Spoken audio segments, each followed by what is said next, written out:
The Legion of Superheroes is a fictional superhero team appearing in American comic books. Initially, the team was closely associated with the original Superboy character and was portrayed as a group of time travelers.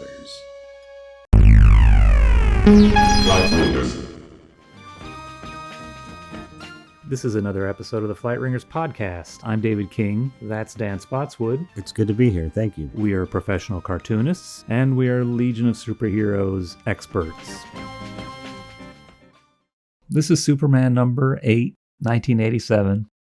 The reason I wanted to talk about this is because that YouTube commenter was like, what, or where should I start? I've never read Legion of Superheroes, but I want to read the 5 years later period. I feel like this is the biggest can of worms in Legion history.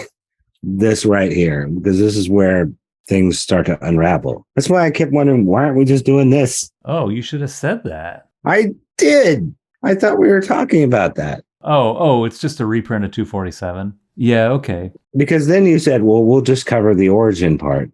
And then I'm like, well, this is just a couple pages longer. Yeah, okay, you're right. But I think that another reason that I thought looking at this would be better is because that YouTube guy said, I don't want to read the Silver Age comics. Oh. And so, like, talking about this one, like, if you're a person who is, I'm not going to read a Silver Age comic book, that's too old-fashioned. I'm not going to watch a black and white movie. I was born in 2010, you know? That stuff, I don't understand that. It's a different language to me. Well, maybe you could tolerate a comic by the most palatable superhero comic book creator in history, a John Byrne comic. Maybe you could get that. You can't understand a goddamn Silver Age comic book. It's so old-fashioned. Maybe this is for you. I gotta say, though, when you brought that question up, what's a good primer issue? I couldn't think of any. Like, they don't really do a very good job of recapping. No, they don't. I think Marvel makes a point to almost the point of repetitiveness, at least back then. Like, almost every issue, Peter Parker was bitten by a spider or whatever, you know, a little blurb, or there'd be a blurb in the front or a flashback or something. It's constantly being worked into the dialogue, but there aren't many instances of that except outside of Legion, like possibly that Booster Gold, definitely this. Like, the only overview I could kind of think of was in a Superman book. Yeah, I didn't even think of this. You said this and I'm like, oh yeah, that's perfect. Because this is for like the newsstand audience. They have to tell you what's going on here because, you know, a semi-truck driver is going to be reading this. A 6-year-old's going to be reading this. They have to tell you what's happening. And they're Superman readers. They're Superman readers too. So they're not necessarily. Yeah. And you were telling me how this was maybe one of the first Legion comics you bought, I think. And it was the other one. Yeah. You never even read the conclusion or the continuation into the Baxter story for years and years. No, I didn't. And so, like, in the I think Baxter that was the only Bronze Age story I read. Yeah, the Baxter series was direct market only. Even in that, they don't have to tell you what's going on, you know, because they know the people buying that already knows what's going on. Right. The only people who go into a comic book shop already know everything, you know? So they don't need to do a recap. Right. But for the moms and the truck drivers and the little kids, you kind of need to tell them a little something. And also, you've got John Byrne, who I think he just kind of does that, right? Like, yes, you kind of know what's going on in a John Byrne comic, no matter what. Yeah, he loves doing recaps. Yeah, he likes to trace those panels. It just fills it out, right? Well, he likes to do that, and then he likes to massage the story ever so slightly, and he asserts his opinions on how comics should be within the recaps. Like, he will sometimes reframe them ever so slightly. So it's why his version of the history is better than the other guys. So, like, when you see in, like, the I guess the New Gods or something, when he does a flashback and retells the Kirby story. Visually, it just looks like a John Byrne redraw of a Kirby page, but it's more than that. It's like when John Byrne was a kid and read this, right? He's putting his interpretation of that page into his version of that page when he draws it. revisionist recontextualization of the Kirby stuff. Yeah, there's a little revisionism. Or of in this, it's pretty true. He's more reverent to Kirby than others, but he does it with Kirby too, which is funny that he's so reverent to him because he sold him out pretty badly. Like during those when Kirby was in court with Marvel. Oh yeah, he falls very much on the work for hire and sticking to it, right? Right. But even it's his position is kind of even different from Ditko's position. Like it's the same position. Ditko's like, yeah, I knew I was selling all this stuff. It's fine. Byrne is more like, you do this work because you love the company. And you're going to sell them everything because you love them. Like he likes to be a cog in the machine. While Ditko is like, this was the contract I signed and I'm just going to stick to it. You have to honor your contracts. That's maybe more the Ditko stance, while the Byrne stance, while it adds up to the same thing as Ditko, Byrne is like, love your boss, be a boss. Aspire to be the boss, or something. I don't know. Even though Byrne is like the beneficiary of big comic book contracts and deals, big time. Ditko's weird though. Like you're absolutely right about him, but at the same time, like he did not like Stan fucking with his stories, and that's part of the reason he ended up quitting. Like he's bitter, even though he sticks to those principles. It did feel like he had a chip on his shoulder for the way he was treated by Marvel. And I don't know what he expected. More control. Maybe he thought Marvel should sell the character to him. I don't know. It's almost at odds with his objectivist philosophy, but he really hated when... I mean, I think it was even open back in the 60s, like Ditko was writing it. Yeah. Well, I mean... by the end. I don't know a ton about the details of the objectivist ideology, but I think if you're a guy like Ditko and you get hired to sell your labor and your work and you put your whole self into it, then it shouldn't be changed. It's set in stone. Right. And then to have somebody else who's like probably a lesser talent come and change it all and whatever. Then yeah, you can be upset about that, but then also still like, well, they paid me and that was what I signed off on. If I didn't like it, I won't do it again, or something like that. Maybe that's what he feels like. If I didn't like the experience, I can say no because it's a free market system. I just love that they found scraps of this puts Ivan to shame. Like scraps of like early Amazing Spider-Man originals that he just used as cutting boards over the years. I didn't hear that about him. I heard that about Toth. Oh yeah. I heard something about like some originals that Toth got returned to him and he didn't like the work. And he like, it just like was in the trunk of his car and he's putting like the dirty spare tire on top of these on the original art. Yeah. Right. You know? Right. But then yeah, also the cutting board type of stuff. Pretty crazy, these guys. It almost seems like you're sending a message with that because it's like, that was like 50 years ago. You still got like scraps of that in your workshop. Yeah, there's some messed up psychology there, right? Right. You know? Like, oh, you hate it so bad? Why do you still have it? You know? I mean, I guess just to cut into it with your knife. I guess that makes sense. Right. It's very, very, I don't know, is that Freudian? It's like textbook killing your mother or whatever, you know? But in this comic book, this is Superman number 8, 1987.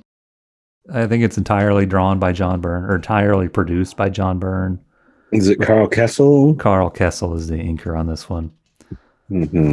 Tom Zuko's how do you say things? Zuko? I think you say Zuko. I think it's how you say that dude's name. Is the colorist.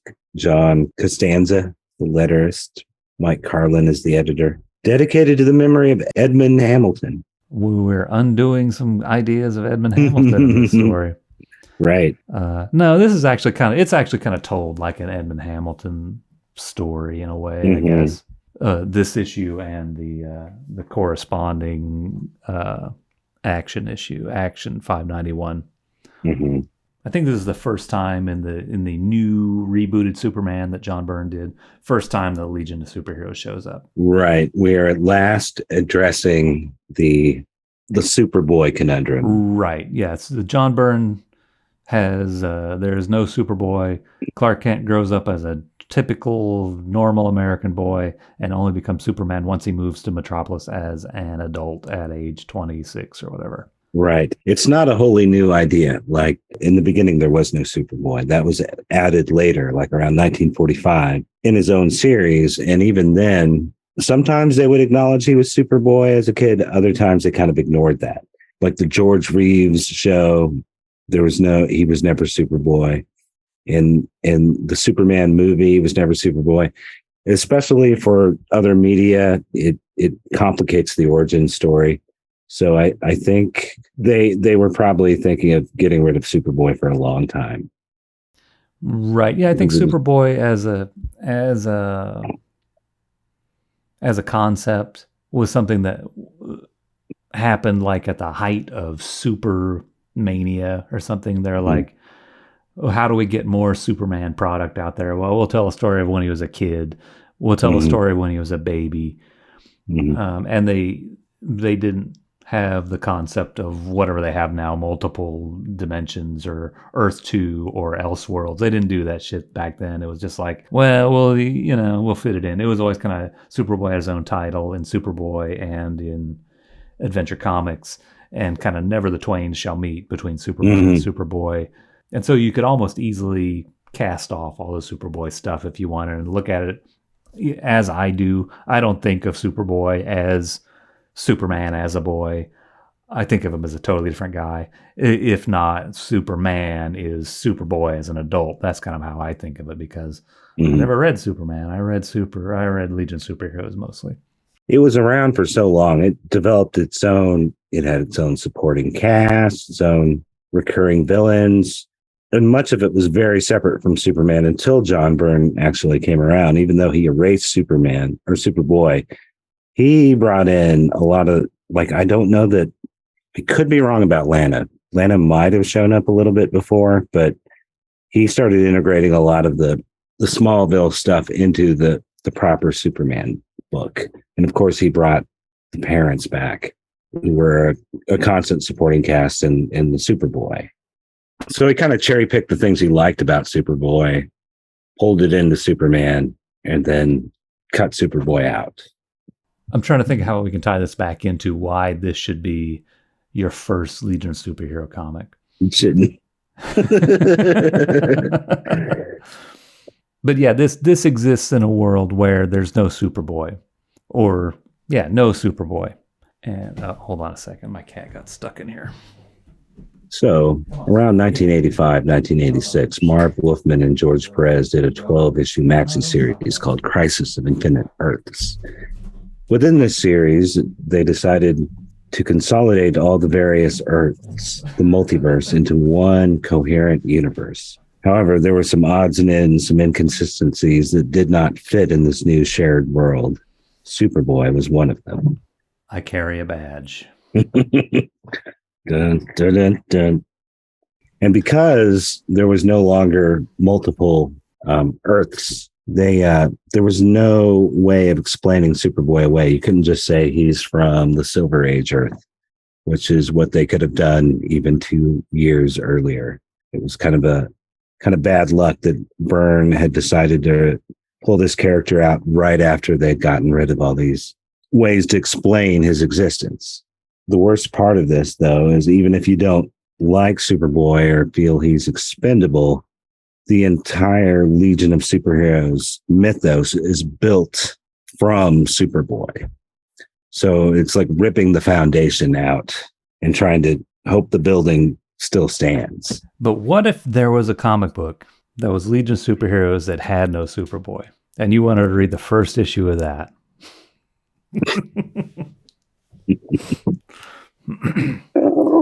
This comic book, because of its very mainstream availability and because it's showing the appearance of Legion of Superheroes, which is not a mainstream title really, it's kind of a niche title among DC stuff. I guess. They have to explain who these guys are. And I think it's good for that because, like, from the cover, like, it's kind of a good representation of the Legion of Superhero team. You know, you got some aliens, some different looking characters, different variety of powers. There's a strong guy, there's a smart guy, there's a fire guy, there's an invisible guy. Yeah. A Fantastic Four, almost. Yeah. This is very famous John Byrne ripoff of his own Fantastic Four cover. Mm-hmm. In any other titles or in any other media, when they show you the Legion of Superheroes, there's always, maybe it's like the three original Legionnaires as representatives, or there's like these very broad alien looking characters as the kind of iconic representative to show you just what it's like when you have a team of 30th century teen superheroes. And there's going to be a green guy. There's going to be maybe a girl who's blue with a cape. There's going to be a rock guy, things like that, you know? They don't show you the most boring ones who is just different white dudes in tights. They have kind of a variety of foreign alien looking ones. Right. We have white dudes who can get really big. We have white dudes that can turn invisible. Right. We have white dudes that can only use one power at a time. But so by way of explaining who these guys are guest starring in this issue of Superman and then later Action Comics, John Byrne, superstar, superhero cartoonist of the 80s, gives us a little recap of the first appearance of the Legion of Superheroes from Adventure Comics 247. Like if you're incapable, for example, of reading an old comic book, you don't want to read that, you can read one of these. This is a very modern way of telling a comic book story. It's still a flashback. I don't know if they still do flashbacks in comics or not, but they do it in movies. You'll understand that. I think they just tell stories non-linearly now, right? It just leaps back. Yeah, they just put the date and the city and maybe the hour and minute that is occurring at the top of the page. Anyway, in this issue, John Byrne kind of recaps the events of the first appearance of the Legion of Superheroes, gives you an overview of the concept of these characters, and shows you more than, like, if you were just to pick up Adventure Comics 247, their first appearance, you don't know anything about the concept. You know the original three Legionnaires, but even that was never meant to be anything more than that story. It's kind of a one-off, right? But see, in this, John Byrne recaps a lot of different concepts from the Legion comic. The first meeting between Superboy and the Legion of Superheroes, the time travel aspect, what their headquarters looked like, that they are based in Metropolis. And then it shows sort of a picture of the current batch of Legion of Superheroes characters. And I think when you pointed out to me that this is a good starting point, I think you're right. I think you could start here and you could get a really good basic primer of the concept if you didn't know anything about them. Maybe. Yeah. I'm starting to wonder, did the Legion even have a concept before Zero Hour? I mean, all he's doing right here is he's recapping the first issue. And then he says a whole bunch of other people joined. And then they fought, the Fatal Five and the Time Trapper. But he doesn't really explain what they are. By the time you get to Archie Legion, I think it's clear that they're kind of like, well, I don't know, like they're like ambassadors, right, for every planet. Yeah. Surely that's talked about before, right? When RJ Brand is putting the group together. I don't know if that it is really. I mean, I think that I don't know if it's limited to one hero per planet in the United Planets, or if it's just specifically no duplication of powers. But yeah, you're right. They later become, it's like a United Nations or something of superheroes. I mean, I don't know when that first came in, but it makes sense. Like it seems obvious. Like that's probably what it always should have been if they were ever going to explain what it is, right? Why else would they? Yeah, I mean, just by aggregation of all these different concepts over the years. Like they begin as just this trio of kids. Right. And I think they say like, oh, there's more of us. Maybe you'll meet them later. Right. In Adventure 247. And then later it's revealed that like they're financed by a rich guy. Mm-hmm. And later they can only have, no duplication of powers. Right. Like on and on, this buildup of shit over 20 years. But I mean, it makes sense. It's like the Olympics. It's almost like a publicity thing for goodwill amongst the planets. We get the best young heroes of each world, and they're all together.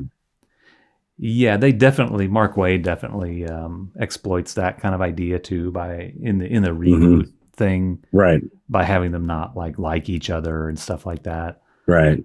Like you're only here because you have to be here because your planet sent you and stuff like that. I think that's sort of an issue in some of them. Whereas sense. The original concept is that in the future, instead of just being one superhero like here in Smallville, in the future, 1,000 years from now, there's so many superheroes that we have a little club and we all hang out together and we're all teenage superheroes. That's the concept. Right. And, in this, he explains that concept. He explains how it all got started.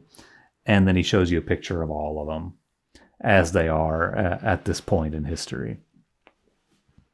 I don't think Mark Waid came up with that whole cloth at all. I mean, maybe he connected the dots more definitively, but even like Marla was the adult advisor, for example, before Waid came along. And he was helping, there were people applying before. There was a Legion Academy before. There was, I don't know, like it seems like, I don't know what the hell I'm saying, David. I just don't want to give Mark Waid all the credit. I guess I don't want to credit anything post-Zero Hour because I refuse to admit any of that exists. I mean, I think those guys did a decent job of streamlining all this stuff and having it all be kind of cohesive in a way, even though it didn't really need it. It was just fine the way it was. I almost wonder, would the best Legion, this is going to be sacrilege coming from me, but would those first couple like Waid issues be the best primer before you go back? Because it is a streamlined version of the origin. Yeah, almost. Like because it doesn't take into account the story as it continued from the story of the three superpowered teenagers save the life of a rich guy and it gets the ball rolling. Like it has that. Well, but in issue 0 of Legion of Superheroes or whatever, like it doesn't tell you what happens after that because they're going to tell us that as the story continues. Right. After 0 Hour. This one, it doesn't tell you much, but it shows you what they looked like in their first appearance in Adventure 247. And then it shows you what's going on right now to a degree. Like it shows you this drawing and then it gives you an adventure of these four guys and Superman. Like this is the current version of Legion of Superheroes kind of.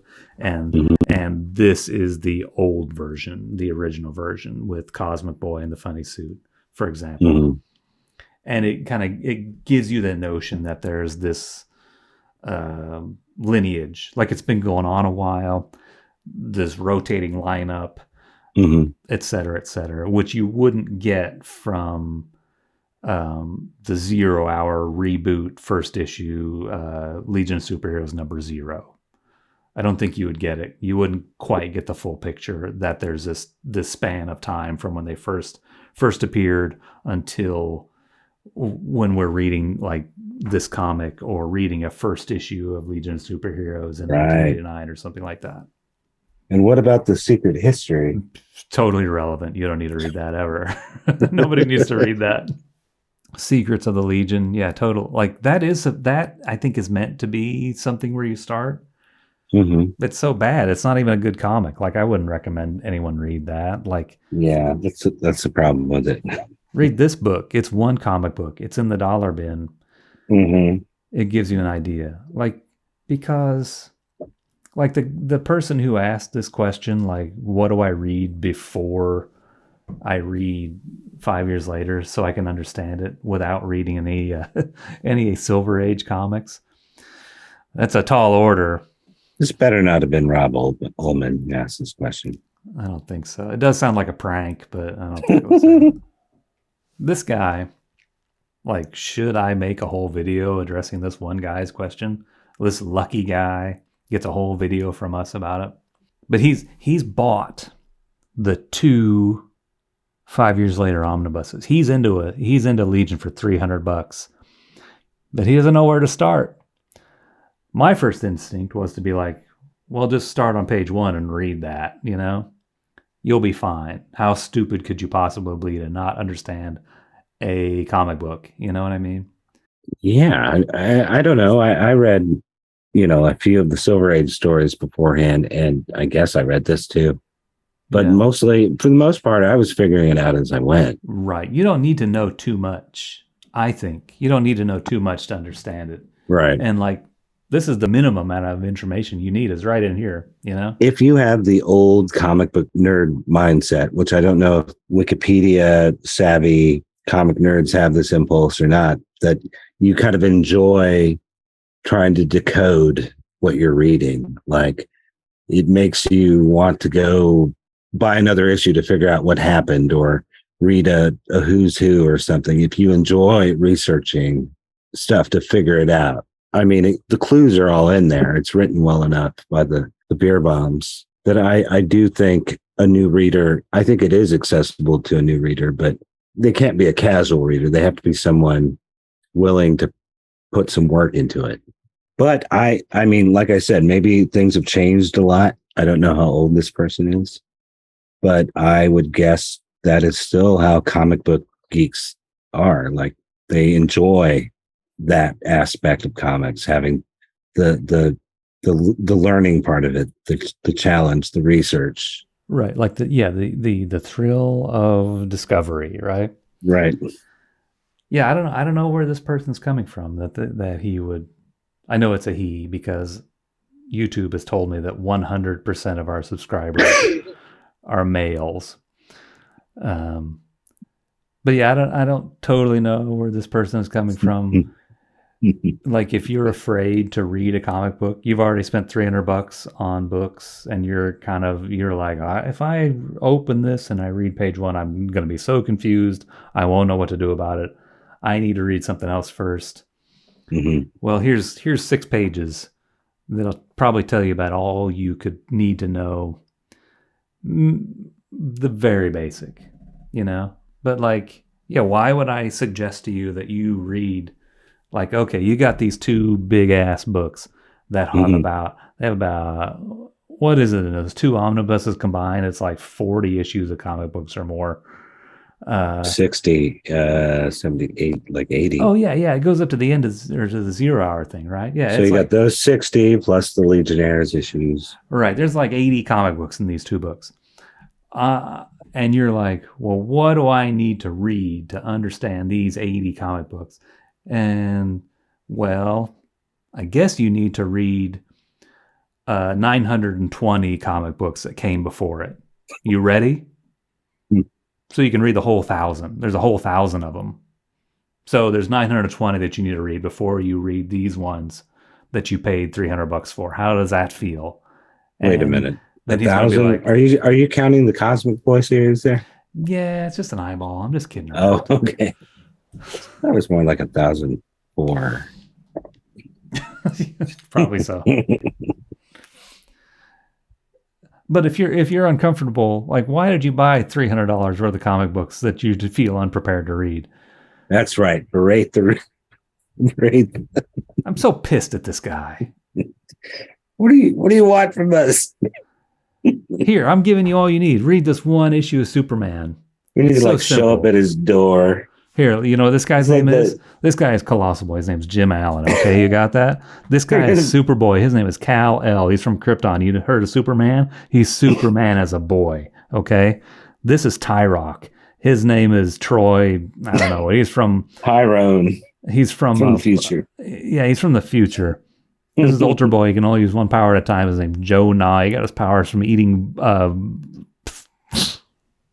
being eaten by a whale. It's biblical. Yeah. But he got his powers from irradiated ambergris in the bowels of a whale. He has a rat tail later. This is Block. He's a rock. This Chameleon Boy. He's a chameleon. This is Timberwolf. He's a lone wolf type of character. Well, you don't need to know anything else. Come on. They're superheroes. Just read issue number 1. It came out in 1989. It's this primitive comic book from 35 years ago. You'll be just fine. Maybe we'll go to his house and explain it to him. Sit down. You know, I read this to my son this evening. Yeah, and did he have like a very clear understanding of the Legion of Superhero concept by the end? He did. Well, he was pretty angered by the end. He's like, what? Because Superboy shows up and he wants to know what happens next. We didn't have time. He's like, I don't understand how Superboy and Superman are a separate guy. But he named 2/3 of these guys. I haven't read him a Legion comic in quite a while. But he remembered almost... I mean, he didn't know who poor Tyrock was, unfortunately. But I think he likes Block the best. Which I can kind of get. I thought he was cool when I was a kid. From this issue, the only issue I'd ever seen him in. I kind of like his costume. Mm-hmm. I like the way he looks. And like if you haven't ever read an issue, you don't know that he's stupid or naive or whatever he's always characterized as. He just could be a big, strong, rocky guy like the Thing or something. Yeah, it could be cool. But it's good to have a dumb shit on the team because then the rest of the guys can explain, you know, who the coons are or what the rules are in the Legion handbook. And yeah, that's kind of like us, right? Like,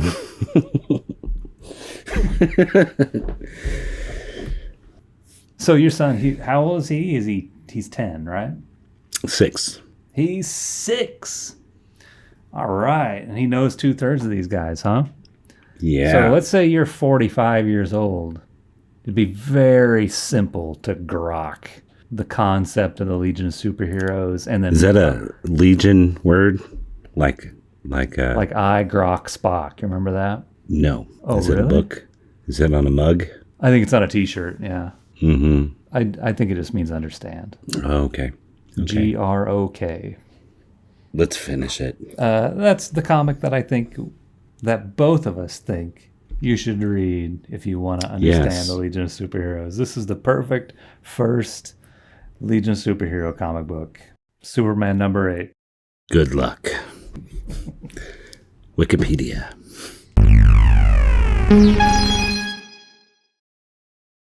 Get out of here. Sick of you.